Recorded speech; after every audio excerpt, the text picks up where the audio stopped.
నమస్తే, welcome to YoYo TV. Mancherial సభలో BRS Chennur మాజీ ఎమ్మెల్యే బల్కా సుమన్ చేసినటువంటి వ్యాఖ్యలు ఏదైతే తెలంగాణ రాష్ట్ర రెండవ ముఖ్యమంత్రి అయినటువంటి రేవంత్ రెడ్డి గారి మీద చేసినటువంటి వ్యాఖ్యలు ఇప్పుడు చాలా దుమారం రేపుతున్నాయి. సో రాజకీయాల్లో రాజకీయ పరంగా విమర్శించుకోవచ్చు, పాలసీ పరంగా విమర్శించుకోవచ్చు, కానీ ఇలా పర్సనల్గా చెప్పులు తీసి అనేక రకాలైనటువంటి దుర్భాషలు ఆడడం అనేది విలువైన రాజకీయాలు చేసే పని కాదని చెప్పేసి చాలామంది మాట్లాడుతూ ఉన్నారు. దీని మీద పెద్ద ఎత్తున కాంగ్రెస్ నాయకులు అయితే బల్కా సుమన్ మీద విరుచుకుపడుతున్నటువంటి పరిస్థితి మనం చూస్తూ ఉన్నాం. సో ఇది కరెక్ట్ కాదు. ఏదైనా ఉంటే పాలసీల ప్రకారంగా విభేదించుకోవాలి తప్పితే ఇలాంటి అంటే ఒక ముఖ్యమంత్రి హోదా ప్రజల చేత ఎన్నుకోబడి ఒక ముఖ్యమంత్రిని ముఖ్యమంత్రితో రకరకాల మాటలు మాట్లాడి అదేవిధంగా చెప్పు చూపించడం అనేది, చెప్పుతో కొడతాం అనేది ఎంతవరకు కరెక్ట్ అనేది చాలామంది విమర్శిస్తున్నటువంటి పరిస్థితి. ఈరోజు మనతో పాటు కాంగ్రెస్ సీనియర్ నాయకులు ఉదయకాంత్ గారు మనతో పాటు ఉన్నారు. ఆయన అడుగుదాం అసలు నిజంగానే మరి ఇటువంటి వ్యాఖ్యలకి ఈయనేమి సమాధానం చెప్తారో ఆయన మాటలు తెలుసుకుందాం. ఉదయకాంత్ గారు నమస్తే. ఉదయకాంత్ గారు, చూస్తే బల్కా సుమన్ గారు చేసినటువంటి వ్యాఖ్యల్ని ఒక్కసారి మనం పరిగణలోకి తీసుకుంటే ఒక ముఖ్యమంత్రి, బాధ్యతాయుతమైనటువంటి పదవిలో ఉన్నటువంటి ముఖ్యమంత్రి మీద ఇలాంటి ఒక దుర్భాషలు ఆడడం, అదేవిధంగా చెప్పు చూపించడం ఎంతవరకు కరెక్ట్ మీరు? కరెక్ట్ అన్న క్వశ్చన్ ఎక్కడికి వెళ్ళి వస్తుంది రవి?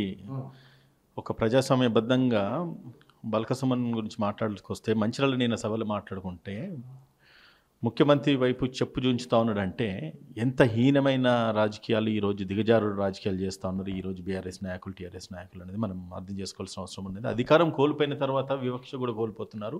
వివక్ష కోల్పోతే పర్వాలేదు, కానీ సిగ్గు శరం మానం లజ్జ లేకుండా కూడా ఈరోజు ఒక పార్లమెంట్ సభ్యుడిగా ఆయన ఉండేవాడు, ఒక ఎంపీగా ఒక ఎమ్మెల్యేగా ఉండేవాడు, అంతకంటే ప్రాముఖ్యంగా ఒక గవర్నమెంట్ విప్గా కూడా ఆయన వ్యవహరించిన నాయకుడు ఈరోజు కేసీఆర్ దగ్గర తొత్తులు లెక్క, కుక్కల లెక్క వాడుకోబడుతున్నాం. కేసీఆర్ ఒక ఆల్ సీజన్ డాగ్ ఈ సుమను మా నాయకుడిపై, ఒక ముఖ్యమంత్రిపై ఇట్లా చెప్పులు ఇరుకుంటే చెప్పులు చూంచుకుంటా మాట్లాడడం మాత్రము ఇది చాలా ఘోరమైన చర్య. దీన్ని ముక్తఖండంతో మేము కాంగ్రెస్ పార్టీ నుంచి ఖండిస్తూ ఉన్నాం. అదేవిధంగా చట్టపరంగా ఆయన మీద కేసు కూడా రిజిస్టర్ అయింది 294, దాని తర్వాత 504, 506 కింద ఖచ్చితంగా ఆయనకు శిక్ష పడే విధంగా కూడా మా ముఖ్యమంత్రి గారు, మా ప్రభుత్వం చర్య తీసుకుంటుంది. రవి, ఓకే, ముఖ్యంగా చూసుకుంటే కేసీఆర్ గారి మీద కూడా రేవంత్ రెడ్డి గారు కాస్త అంటే మామూలుగా పదజాలంతో ఆయన కూడా మాట్లాడడం అనేది అది కూడా కొంతమంది విమర్శిస్తున్నటువంటి పరిస్థితి. అంటే ముఖ్యమంత్రి గారు కూడా అలా మాట్లాడుకున్నారు. రాజకీయాలలో విమర్శలు ప్రతి మనుషులు సర్వసాధారణం.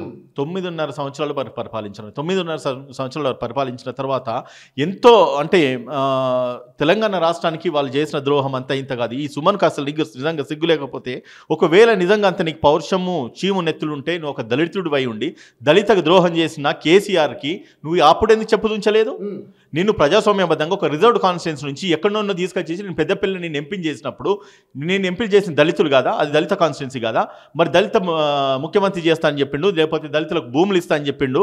మరి అటువంటి వాగ్దానాలు అన్ని కులగొట్టేసినాడు కదా కేసీఆర్. అదేవిధంగా ఎంతోమందికి ఉద్యోగాలు, నిరుద్యోగ వృత్తి ఇస్తా అని చెప్పిండు, ఉద్యోగాలు దళిత బంధు కలగజేస్తాడు. వీటినన్నింటినీ ఎప్పుడైతే తొంగలోకి దొక్కిందో అప్పుడెందుకే నువ్వు కేసీఆర్కి చెప్పు చూంచలేదు? ఈ రోజు నువ్వు రేవంత్ రెడ్డికి చెప్పు చూస్తున్నావు అంటే నీ ఉద్దేశం ఏంటిది? అంటే మింగుడు పడతలేదా? నువ్వు ఓర్చుకోలేకపోతున్నావా? నీకు అసలు నీ కేసీఆర్ దగ్గర కుక్క లెక్క వ్యవహరించేదానికంటే బయటకు వచ్చేసి నోరు మూసుకొని బ్రతకడము అంతకంటే సభ ఇంకోటి కాదు. ఈరోజు రాజకీయాలలో, దేశ రాజకీయాలలో ఏ రోజు కూడా మనం చూసినాం కానీ ఇంత హీనంగా, నీచంగా దిగజారు రాజకీయాలు చేసుకుంటూ ముఖ్యమంత్రికి చెప్పు చూంచడము అది ముమ్మటికి అది సరికాదు. ఇంకోటి కూడా మనం గమనించాల్సిన అవసరం ఉంది. అదే స్టేజ్ మీద అగ్రవర్ణ కులాలకు సంబంధించిన నాయకులు, మాజీ శాసనసభ సభ్యులు ఎంతోమంది ఉన్నారు. వాళ్ళు ఎవరు మాట్లాడలే? ఒక దళిత నాయకుడిని తీసుకొచ్చేసి ఈరోజు కేసీఆర్ వాడుకుంటున్నాడంటే దళిత జాతికి ఈయన తీరని మచ్చ కాదా? ఇటువంటి వ్యక్తులను ప్రోత్సహిస్తూ ఉన్నామా? మన తెలంగాణ రాష్ట్రంలో తెలంగాణ రాష్ట్ర ప్రజలు ఇటువంటి నాయకులను ఎన్నుకుంటున్నారా? రేపు పార్లమెంట్ ఎన్నికలు రావట్లేదా?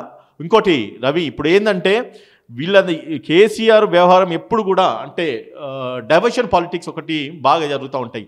మేము నిన్నగాక మొన్న రేవంత్ రెడ్డి గారు మాట్లాడుతూ ఏదైతే పార్టీ 6 గ్యారెంటీలు అన్నారు, 6 గ్యారెంటీలలో 2 గ్యారెంటీలు ఆల్రెడీ ఇంప్లిమెంట్ చేసేసినాము. అది జరుగుతూ ఉన్నది. ఫ్రీ బస్ కానీ, లేదంటే కనుక 10 lakhs రూపీస్ ఎవరికైతే మెడికల్ ఆరోగ్యశ్రీ కింద ఇస్తున్నారు. అదేవిధంగా నిన్నగాక మొన్న రేవంత్ రెడ్డి గారు మాట్లాడుతూ ఈ 200 యూనిట్స్ కరెంట్ అనౌన్స్ చేసినాడు, గ్యాస్ అనౌన్స్ చేసినాడు. అంటే డైవర్షన్ పాలిటిక్స్ డైల్యూట్ చేయడానికి, పాలిటిక్స్ చేయడానికి కేసీఆర్ దళితులను పావుల లెక్క వాడుకొని ఇటువంటి నాయకులను ప్రోత్సహించేసి ఈరోజు ప్రజాస్వామ్యబద్ధంగా ఎన్నుకోబడ్డ ముఖ్యమంత్రిని ప్రజలు తీర్పిచ్చిన ముఖ్యమంత్రిపై చెప్పులు చూంచుతా ఉన్నారంటే ఇంతకంటే దరిద్రం, ఇంతకంటే దౌర్భాగ్యం బీఆర్ఎస్ నాయకులు తెలంగాణ రాష్ట్రం నుంచి తెలంగాణ రాష్ట్ర దేశ ప్రజలకు ఎటువంటి మెసేజ్ ఇస్తా ఉన్నారనేది కొంచెం అర్థం చేసుకోవాల్సిన అవసరము ఈరోజు బల్కా సుమన్ అనుకునేదని చెప్పి తెలియజేస్తా ఉన్నారు. రవి, మీ నాయకులు చాలామంది మాట్లాడుతూ ఉన్నారు, ఏదైతే ఎంపీగా ఉండి కూడా ఈ తెలంగాణ ప్రజల్లో ముఖ్యంగా దళితులకు ఏం చేయలేకపోయాడు బల్కా సుమన్ అని. అదేవిధంగా ఎమ్మెల్యేగా గెలిచిన తర్వాత కూడా ఎంతోమంది ప్రాణాలు కోల్పోతున్నప్పటికీ కూడా అక్కడ ఒక బ్రిడ్జి కూడా వేయించలేకపోయాడు, కానీ తట్టడం మట్టి వేయించలేకపోయాడు అని అన్నాడు. ఎందుకంటే ఉద్యమ నేతగా ఉన్నప్పుడు ఆయన ఏదో పెద్దగా ఈ తెలంగాణ రాష్ట్రం కోసం కష్టపడి పనిచేసినటువంటి బిల్డప్ ఇచ్చి ఇప్పుడు ఇలా తీరా ఎమ్మెల్యే ఎంపీ అయిన తర్వాత కలిసి ప్రజలకు ఏం పట్టిందో తెలంగాణ సమాజానికి కూడా ఏం చేయలేదు మీరు చాలామంది విమర్శించారు. అంటే మీరు ఆ విమర్శని ఏ విధంగా చూస్తారు? ఉస్మానియా యూనివర్సిటీలలో రబ్బర్ చెప్పులు వేసుకొని తిరిగిన ఈ బల్కా సుమన్ని ప్రజలు, తెలంగాణ రాష్ట్ర ప్రజలు ఒక పార్లమెంట్ సభ్యునిగా చేసినారు. అదే వ్యక్తి కనీసము ఆ ఉస్మానియా యూనివర్సిటీలో ఈరోజు అడుగు పెట్టలేని పరిస్థితి ఏర్పడ్డది. అదే వ్యక్తిని ఒక దళిత నియోజకవర్గం నుంచి ఆయనను ఒక అసెంబ్లీకి మెంబర్ని చేస్తున్నారు. ఆ వ్యక్తి ఈరోజు కనీసం దళితుల ముఖం చూసే పరిస్థితి లేకుండా పోయింది. దొరల ఇంట్లో, పెత్తందారుల ఇంట్లో ఈయన చేసే చెంచాగిరిని ఈరోజు ముక్తకంఠంతో ప్రజలు ఖండిస్తూ ఉన్నారు. ఇటువంటి వ్యవహార శైలిని మన బీఆర్ఎస్ పార్టీ పూర్తిగా తగ్గించుకోవాలి. ఇటువంటి చేస్తే ప్రజలు హర్షించరు. ఖచ్చితంగా చెప్పులతో నీకు బుద్ధి చెప్తారు. ఈరోజు ఏం జరిగింది? ఆయన దిష్టి బొమ్మలు కాలబెట్టినారు. ఈరోజు ఏం జరిగింది? నువ్వు ఒక్క చెప్పు చుంచితే నీ పట్ల 2 చెప్పులు చూస్తున్నాడు, ఒక్కొక్కరు 2 చెప్పులు చూస్తున్నాడు. ఈరోజు తెలంగాణ రాష్ట్ర 5 కోట్ల ప్రజానికము నీ మీద చెప్పులు ఇచ్చిన పరిస్థితి నువ్వు తెచ్చుకున్నావు. సిగ్గు లేదా? నీకు సిగ్గుపడే అవసరం ఉన్నది. ఈరోజు ఇటువంటి మెసేజ్ ఒకవేళ రాజకీయ నాయకులు ప్రజలకి ఇస్తే గనక ప్రజాస్వామ్యము పూర్తిగా నాశనం అయిపోతుంది రవి. సో కాబట్టి ఇటువంటి ఆలోచనలు, ఇటువంటి పద్ధతులు రాజకీయ నాయకులు అందరూ కూడా మార్చుకోవాలి. సమాజానికి ఒక రైట్ మెసేజ్ ఇవ్వాలి. అంతేగాని ఈరోజు మనకు అవకాశం ఉంది కదా, అధికారముని ఎంత దుర్వినియోగం చేసుకోవాలంత దుర్వినియోగం చేసుకున్నాడు. చిత్తుగా ఓడగొట్టిండు చెన్నూరులో ఈయనని.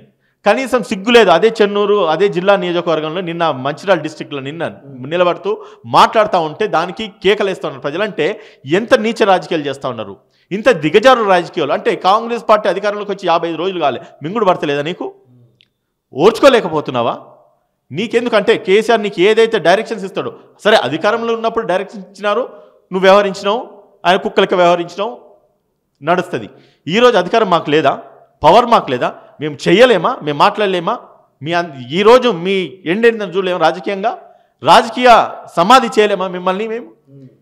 ఆఫ్టర్ ఆల్ 45, 55, 60 రోజులు కూడా కాలేదు. వీళ్ళకు ఓర్చుకోలేని పరిస్థితులు, ఓర్చుకోలేని రాజకీయాలు. ఒక్కటండి రవి, ఇటువంటి బూతుల పర్వం అంతా కూడా తెలంగాణ రాష్ట్రానికి తెలంగాణ మాజీ ముఖ్యమంత్రి కేసీఆరే ఇంట్రడ్యూస్ చేసిన రాజకీయాలల్లా. సో కాబట్టి అది మానుకుంటే మంచిది. తెలంగాణ ప్రజలు ఈరోజు బుద్ధి చెప్పినారు, నీకు సిగ్గుపడాలే. ఇంకొకసారి కేసీఆర్ ఈ సందర్భంగా మీకు తెలియజేసేది ఏంటంటే, ఇటువంటి కుక్కలను మాత్రం నువ్వు ఎంటర్టైన్ చేసి బయటకు పంపిస్తే గనక ముమ్మాటికి చెప్పు దెబ్బలు తప్ప మీకు మిగిలేదు ఏముండదని చెప్పేసి హెచ్చరిస్తా ఉన్నాను. Thank you so much.